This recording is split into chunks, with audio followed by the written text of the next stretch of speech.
Magandang araw po sa inyong lahat mga kababayan at welcome back dito po sa PNR at ito nga mga karibin natin, Korte kumilos na. Nako, Senado naging abogado ni Adik, nabulgar na, naghati-hati sa ninakaw. Ayan mga kababayan, patungkol po riyan ang ating alamin at bibigyan ng reaksyon ngayong araw na ito. Pero bago pong lahat mga kababayan, sa mga hindi pa po nakapag-subscribe sa ating munting channel ay pa-subscribe naman po at palike na rin po ng video ito. Maraming salamat po at ito na nga, simulan na po natin to.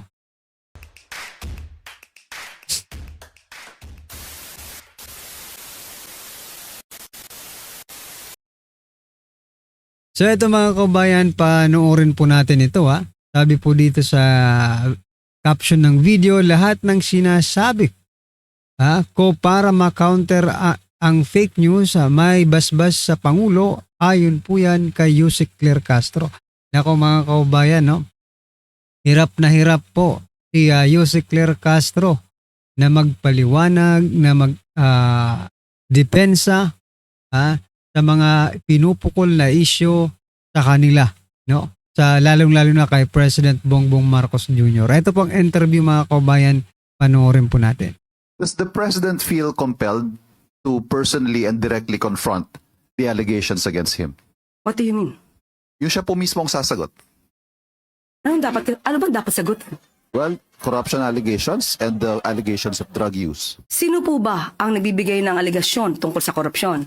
Ang sinabi ni Zaldico, pauwiin po natin siya dito, ibigay niya ang tamang mga dokumento niya kung meron siya, at saka po natin sagutin ang inyong katanungan. Pero ganun pong hindi siya magbibitiw ika ninyo. But how is this going to affect his governance? Kasi whether true or not, meron po itong impact, for example, maybe sa international community or maybe domestically, meron pong mga nagdududa sa mga aligasyong ito. Ang mga magdududa lamang dito ay yung hindi gagamit ng kanilang isipan para alamin ang katotohanan. Matagal ng issue ang mga binabato sa Pangulo. Ito ay napasinungalingan na natin. Nagkaroon na po ng resulta na galing sa St. Luke's about the drug test at pati po yung mga Hirap na po si Castro. AI video na ipinupukol sa Pangulo na napatunayang peke, lahat po yan na nasagot na. So, hindi po ito makakasira sa Pangulo dahil alam ng taumbayan, mas maraming taumbayan ang naniniwala sa ginagawa ng Pangulo para sugpuin ang korupsyon. Have you spoken to the President since last night nung nag-deliver po ng speech niya si Senator Amy? Napapansin po kasi natin sa messaging ninyo ngayon, you're not holding your punches anymore. What do you mean I am not holding my punches anymore? Direkta nyo na pong kino-question ang mga aksyon ni Senator Amy, ang kanyang motibo. Ito ho ba ay may basbas ng Pangulo? Itong messaging ninyo, what you're saying to the public about Senator Amy Marcos? Ang mandato ko dito, hindi lamang maging tagapagsalita ng palasyo, kung hindi ang mandatong ibinigay sa akin ng Pangulo ay to counter fake news. So ang sinasabi po natin dito ay para malaman. Dapat kina-counter mo yung sarili mo no? Diba? Araw-araw, diba? Araw-araw dapat bago magsalita si Claire Castro, pinapanumpa muna mag-take out muna. Sa Senado dapat kay Lacson ka mag-take out, diba? Para pawang katotohanan lang ang lalabas sa bunganga mo, diba? Ng tao, ano ba ang katotohanan? Kung hindi po tayo magsasalita, maliligaw ang kapwa natin Pilipino. Yes, nagkausap kami ng Pangulo. Pero kung anong pinag-usapan namin, hindi ko na po i-reveal sa inyo. Again, the question, ma'am, may basbas po ng Pangulo ang inyong messaging dito tungkol kay Senator Amy? Anong messaging po ba ang Para kasing parang hindi nasagot yung tanong kasi inulit pa ni Ivan Merina, di ba? Simple lang yung tanong, may basbas ba ng Pangulo? Napakahaba po ng litanya mo pero hindi naman pala nasagot. Hindi magtatanong, hindi magpapalo up yan kung nasagot na yung tanong, di ba? Napakasimple po ng tanong. Madami na po ako sinabi. Yes, ma'am. Yeah, all of the things you said. Okay, muli, uulitin ko po, ang ating isa sa mandato ay to counter fake news. So lahat ng aking sinasabi dito at ito ay para ma-counter ang fake news, lahat po yan ay may basbas mula sa Pangulo. Maraming salamat, Yusek. Does the Ayan mga kabayan, ano po ang inyong masasabi dyan? Ay, comment nyo na lang. At ito, naku mga karibin natin ha, naghatian. Oh, naghatian pala sa kickbacks. O itong balita mula po sa Billionaire News channel. May laglagan din sa Senado. Naghati-hati sa kickbacks. Ito mga kabayan, bigyan po natin ng reaction to. May laglagan din sa Senado. Ikinanta na ang mga bossing at dating katrabaho umano sa muling pagharap ni former DPWH Undersecretary Roberto Bernardo sa Blue Ribbon Committee. Idinetalye niya kung paano minamaniobra daw ang mga proyekto ng gobyerno, sino-sino ang sangkot at tigma magkano ang kanilang porsyento. Yan ang agenda report ni Dexter Ganiben ng Abante. Disyembre of 2022 nang igawad ang tinaguriang Nobel Prize of the Philippines kay nooy DPWH Undersecretary Maria Catalina Cabral. Recipient si Engineer Cabral bilang isa sa The Outstanding Filipino o TOEFL Awards. Bukod pa riyan ang pagkilala ng iba't ibang organisasyon sa kanya bilang pinakaunang babaeng engineer na humawak ng mataas na posisyon sa DPWH. Pero makalipas ang 3 taon, nasa limelight muli si Engineer Cabral. Nataliwas sa mga parangal na tinanggap niya noon bilang huwarang Pilipino, kung paniniwalaan ang testimonya ng dati niyang katrabaho na si former DPWH Undersecretary Roberto Bernardo. It is Yusek Maria Catalina Cabral with the imprimatur of Secretary Mark Villar and later continued by Sec Manny Bonoan, who had control at the DPWH level to remove, include, add, deduct, or modify insertions of items in the NEP for infrastructure or those pertaining to DPWH. On multiple occasions, I personally delivered and also caused to be delivered cash to Yusek Cabral at her house at Tatalon, Quezon City and other places. Sabi ni Bernardo, Nagkalaglagan na to, ha? 7 at higit 10 milyon ang pinakamalaking na i-deliver niya kay Cabral sa magkakaibang pagkakataon. Si Cabral niya ang may likha ng formula sa paglalaan ng mga allocable budget para sa mga proyektong laan sa mga kongresista, habang binabalangkas pa lang ang National Expenditure Program for Infrastructure Projects na tanging si Cabral lang umano ang nakakaalam. Ang formula pong yun ay kahit kailan po ay hindi na ipaliwanag sa amin ni Yusek Cabral. Ito po, kumbaga sa engineering, yung formula po meron pong constant, merong variable, merong equation, pero siya lang po ang nakakaalam. Meron pong distrito na mas malaki, meron pong mas maliit, meron pong maliit na distrito. Considering daw po yung population, meron pong performance ng district, merong geopolitical, marami po kinukonsider pero napaka-wide po yung universe ng kanyang ginawa. So when it turned out, nagbigay lang po siya ng allocable amount sa bawat congressman. Gumagaralgal naman ang boses ni Bernardo nang kanyang idawit ang tinuring niyang mentor at nagbigay sa kanya ng mas maraming kapangyarihan sa DPWH na si dating Secretary Manuel Bonoan. May mga instruction daw sa kanya si Bonoan para maisama sa NEP ang ilang proyekto na may kabuang halaga na 5 billion pesos kada taon na may kickback na 15%. The value of the projects that I handled for Sec Bonoan was at least 5 billion per annum for the years 2023, 2024, and 2025 with an average of 15% commitment. Of this 15% average commitment, Sec Bonoan 75% usually would give of this 15% average commitment, Sec Bonoan 75% usually would give me 25% of the commitment, with the rest of the commitment shared between him and Yusek Cathy Cabral. Pero nung panahon niya ni Senador Mark Villar bilang DPWH Secretary, nasa 10% ng buong halaga ng proyekto ang kickback. Mula sa nasabing kickback, kalahati ang napupunta kay Villar sa pamamagitan ni Carlo Aguilar na pinsan ng kalihim, habang maghahati naman sila ni Cabral sa natitirang kalahati ng buong kickback. Kabilang niya sa mga proyekto noon ay ang mga rehabilitasyon sa EDSA at ilang major roads sa bansa at maintenance projects para sa mga creek at waterways. Hindi sumipot sa pagdinig sina Cabral at Bonoan at wala pang komento si Senator Villar sa mga isiniwalat ni Bernardo sa kanyang supplemental affidavit. So yan mga kabayan, nagkalaglagan na. Isiniwalat na ang paghahatian ng mga kickbacks. Yan. Pero si Bonoan wala na po yata dito sa Pilipinas at nakalabas na po ng bansa. Kaya medyo mahirap po ito. mahirap isolve ang puzzle na ito. Kasi yung mga dapat imbestigahan, wala na po dito. Kung nasa nasa ibang bansa na po, mga kababayan, no?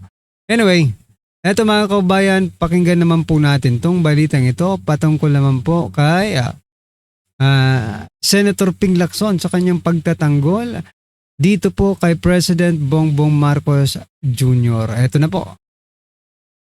Kasunod ng pagbusisi sa 2025 national budget, kinumpirma ni Senate President Pro Tempore Ping Lacson na totoong may 100 bilyong pisong isiningit dito gaya ng ibinunyag ni dating Congressman Zaldico. Pero paglilinaw ni Lacson, mayroong mga opisyal na tila gumamit sa pangalan ni Pangulong Bongbong Marcos para mapaikot si Ko.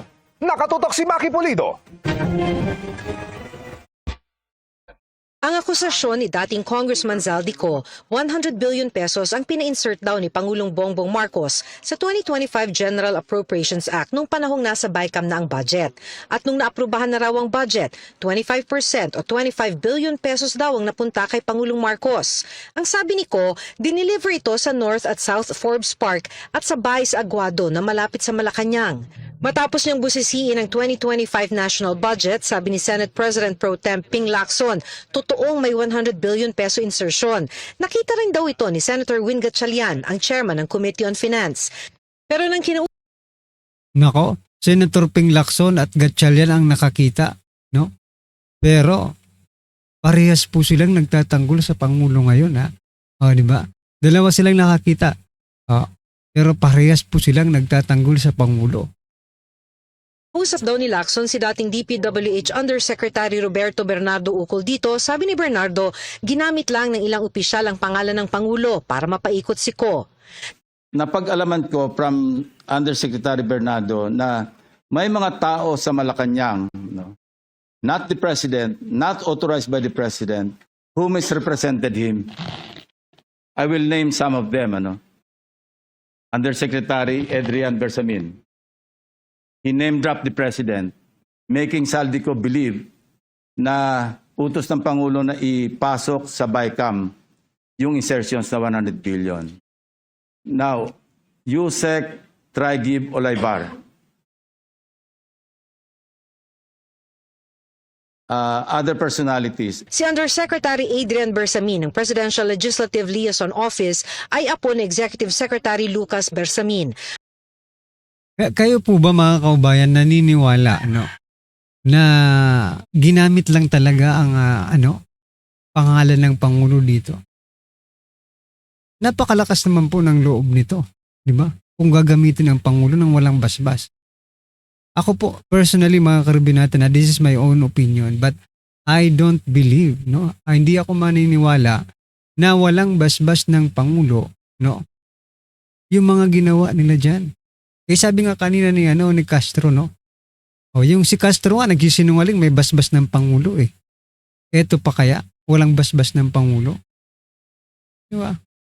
Kaya Ping Lacson, please, wag mo nang paikutin ng ang taong bayan, Kasi hindi rin naman maniniwala na maniniwala ba kayo na ginamit lang talaga ang pangalan ng Pangulo? Di ba? Ginamit lang ang pangalan ng Pangulo. Napakalaki po ng confidential fund ng Pangulo para hindi malaman yan agad-agad. Diba? Na may gumagamit na pala ng pangalan niya. Napakahina naman pong Pangulo ito. Diba? Yun lang ang masasabi ko. Napakahina kung hindi mo talaga alam. Pero I don't believe, Hindi ako maniwala na walang kinalaman si President Bongbong Marcos Jr. sa mga ginawa ng mga tauhan niya. It is command responsibility, kapag nagkataon. Dapat talaga umalis ka na dyan kung totoo man yan, di ba? Whether or not, kung totoo man yan na ginamit ang pangalan mo, mahina kang presidente, umalis ka na dyan. Kung hindi man totoo na ginamit nila ang pangalan mo at ikaw mismo ang may pakana, mas lalong umalis ka na dyan. Wala kang choice di ba? Wala kang choice kung di umalis talaga dyan. Habang Undersecretary sa Department of Education si Traigib Olaybar, Pare-pareho silang nag-resign kahapon. Sabi ni Lacson, sa breakdown ni Bernardo, 81 billion ng 100 billion napunta sa DPWH. Ang iba napunta sa iba't ibang ahensya. Sa 81 billion, 52 billion ito si Bernardo raw ang humawak ng pondo. 8 billion pesos umano ang kabuang halaga ng kickback na dineliver ni Bernardo kay Olayvar. 1 billion pesos naman kay dating DPWH Secretary Manny Bonoan. So yan, Manny Bunuan, wala na dito. Bersamin, Lucas Bersamin, nag-resign, no? Pati si pati yung apo niya nag-resign na rin. Sino pang iimbestigahan natin, mga kaubayan? No? Baka bukas makalawa, wala na ito dito, mga nasa ibang bansa na, 'di ba? Lumipad na sa ibang bansa. 'Di ba? Anyway, ito mga kaubayan ang speech ni Lacson sa Senado. Pakinggan po natin kung paano niya ipagtanggol si President Bongbong Marcos Jr. Yung nangyari do sa, and this affects our economy, even yung investor confidence.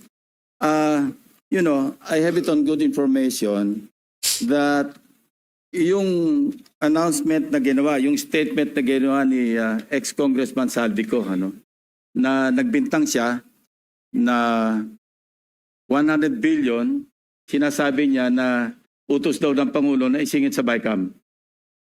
Your Honor and I both know that the 100 billion, and we went over, I know na, both of us went through the list independently or separately. And you and I agree na totoo yung listahan ng 100 billion pesos. Talaga nasingit sa BICAM.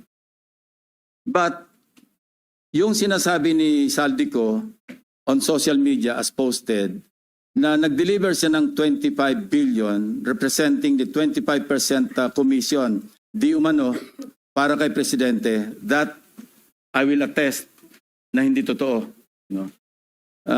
Yun talaga absolutely untrue or false. Untrue or completely false. Why? Because last Sunday, I received a call from the camp of former Undersecretary Roberto Bernardo. Ang sinasabi niya, noong nakita niya si Saldico sa social media na nagsasabing merong 100 billion di umano inutos ng Pangulo na isingit sa BICAM, napag-alaman ko from Undersecretary Bernardo na may mga tao sa Malacanang, not the President, not authorized by the President, who misrepresented him. I will name some of them. Pero ang problema nga dito, Lacson, parehas kayo no? Parehas kayo nagbibigay ng aligasyon ni Ko. Kung si Ko sinasabi na ang presidente ay kasama ko, diba? Siya ang mastermind ko. Ikaw naman sinasabi mo, hindi, ginamit lang ang presidente. Ang tanong, nasaan po ang pruweba mo? Nasaan po ang ebidensya mo? Diba? Kasi si Ko, kahapon may balita, no? Sabi po, maglalabas sila ng text messages, mga pictures, at mga resibo, no? Mga video na magpapatunay na totoo yung sinasabi ni Ko. Ngayon, sa part mo naman, ano ang ilalabas mo? Yung sinabi lang ni Bernardo? No, hindi kakagatin yan ng taong bayan. Magpakita ka sa amin ng solid evidence that counter yung justification ni Saldico para mas paniwalaan ka namin. Kasi ang nakikita po namin ngayon, ikaw ay tagapagtanggol ni President Bongbong Marcos Jr. Nag-aabogado ka na Undersecretary Adrian Bersamin. Si Bersamin. Name drop the President, making Saldico believe na utos ng Pangulo na ipasok sa BICAM yung insertions na 100 billion. Now, Yusek Traigib Olayvar. So mga kabayan, narinig naman po natin yan. Ito pasalahan na po natin itong balita or video, no, mula po sa Pinas News Insider. Sabi po dito sa caption ng kanyang video, big good news ito. Ay may biglaang ultimatum ng Korte tinapos ang Palasyo, Kongreso at Senado. finish na. Aba, eto mga kababayan.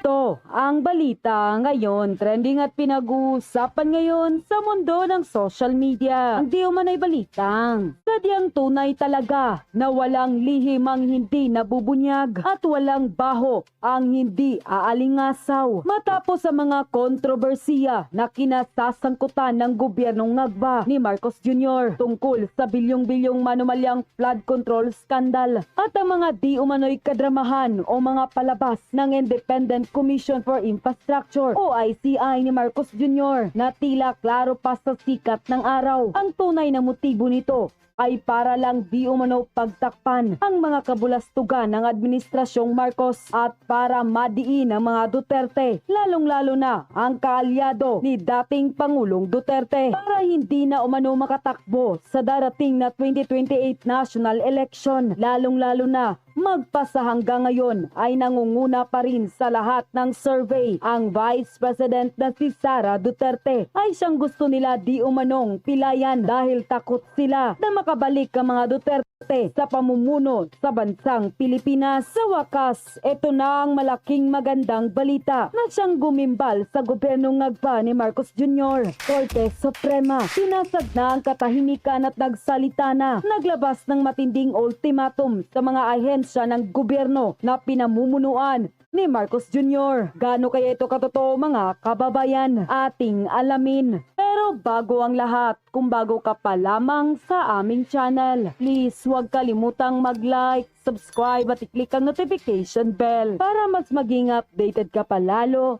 sa lahat pa ng bagong video na i-upload namin. At eto na nga mga kababayan, Korte Suprema, kumilos na. Naglabas na ng biglaang ultimatum. Pinakokomento na ng Korte Suprema si Pangulong Ferdinand Marcos Jr. kaugnay sa petisyon ng for writ of kalikasan na inihain ng ilang abogado at environmentalist dahil sa mga sablay at ghost project ng pamahalaan sa flood control. Para sa buong detalye, panoorin ang full report.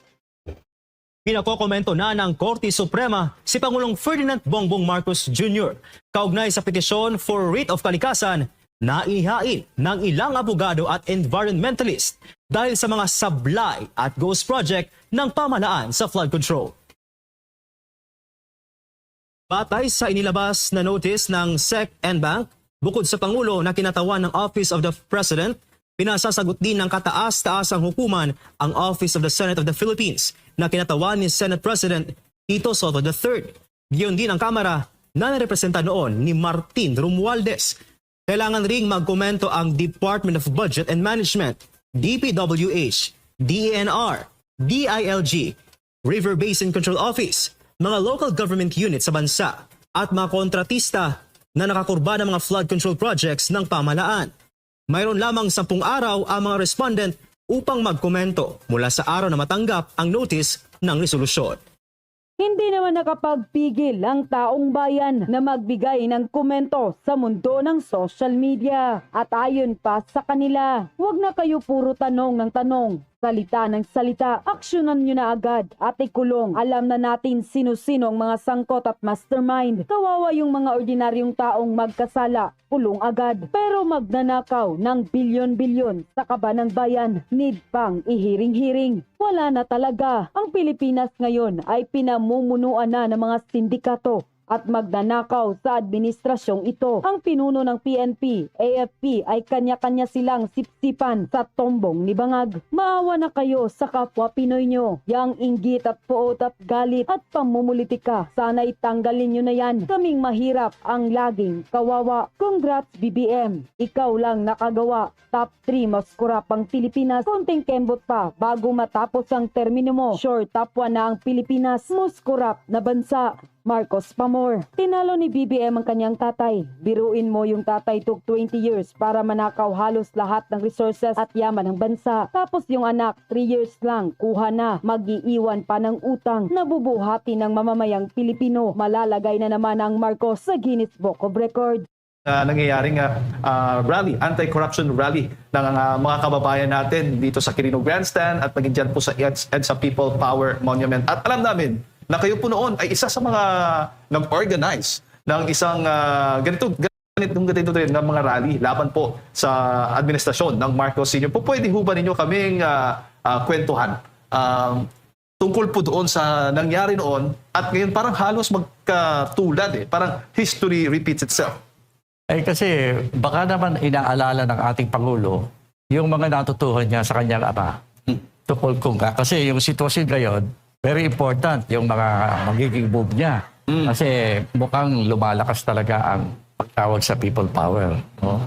Baka, as you said, history will repeat itself. No?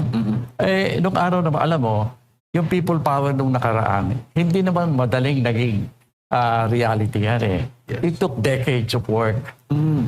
Dekadang away yan. Kasi nagsimula yan, nung kasi yung mag-ending na yung term ni former President, ayun si Marcos Sr. Marcos Sr. Dati 4 years pa, no? Ending na ng kanyang term. Opo. At talaga he has become very unpopular. At saka dumadami na yung accusation of corruption. Kaya ang ginawa niya, nag-invento siya ng dahilan para mag-declare ng martial law. Sinabi niya na mayroong malubhang communist threat sa Pilipinas. Totoo namang may communist threat. Pero nung panahon na yun, nagsisimula pa lamang. Nagsisimula pa lamang magbuo ng bagong New People's Army si Joma Sison. Kaya nga napaaway pa nga siya doon sa Old Communist Party. Kasi para bang inago ni Joma Sison yung communism sa Pilipinas. Siya na ang namuno, nag-organize siya. Yun lang ang simula. Simula pa lang yun. Palagay ko madali sanang mabibigyan ng lunasyon. Ang diferensya, parang si Marcos Sr., tumulong pa siya para lumakas yun Kasi kailangan niya ng excuse para sa martial law. Para ang layunin, ma-extend yung term niya. Siyempre. Para siya, Kaya nag-declare siya ng martial law that time. Nag-declare siya ng martial law. At eventually, magaling talaga yung si Marcos Sr. na i-convert niya yung martial law into his own dictatorship. Naging diktador si Marcos sa Pilipinas and for a very long time. Kaya doon nagsimula ang mas malabhang plunder ng ating kayamanan o araw. Ngayon naman, yun, hindi palagay ko mga kabataan natin, hindi nila nauunawaan kung gaano kahigpit ang diktadura. Mag-meeting lang ang 5 tao, arestado na. Grabe. Ganun yun. Kaya hirap na hirap. Kaya kung yung mga natatanda ko na ilan sa mga nagsisikap na maging opposition, katulad nila Jovi Salonga, na naging Senate President natin, gumawa lang ng isang papel at maikalat lang. Parang kabayanihan na yun kasi napakahirap pag nahuli ka ng ganyan. Hindi lang kulong, torture pa. Grabe. Hindi ibang-iba ang actuation ng ating armed forces at police nung araw.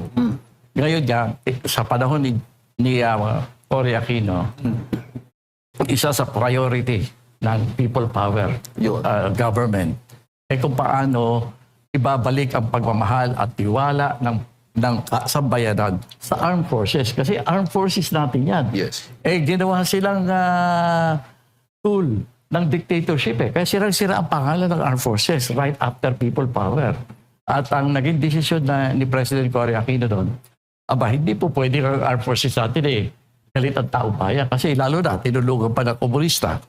Ang pinalalabas ng komunista nung panahon na yun, ang ating armed forces, mercenary army. Bayaran lang yan. Utusan ng tao dapat.